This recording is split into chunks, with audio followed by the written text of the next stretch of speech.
Our other top story today, brand new information we're learning about a deadly stabbing and shooting in Northwest Detroit. Police have identified the victim as 41-year-old Tiffany Hunter. Medics pronounced her dead on the scene at her home on Sorrento. That's in the area of Schaefer and Pembroke. Let's get to our Steve Garagiola live. Steve, police had a person of interest in custody, but I understand that's changed now.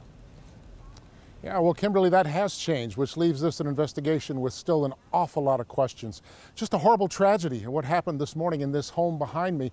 A familiar story in one sense, a quiet, lovely neighborhood that has left all these folks stunned with what happened next door.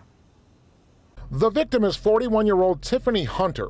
Police apparently got a call from a man who said he had gone to the victim's home this morning and discovered the body. According to police, she had been shot and stabbed multiple times. At least one neighbor says they had heard screaming from inside the victim's house 2 days ago. But beyond that, there had been nothing to hint that something like this would happen. I know she wasn't married, 2 daughters. She worked at Home Depot as a manager. She kept to herself.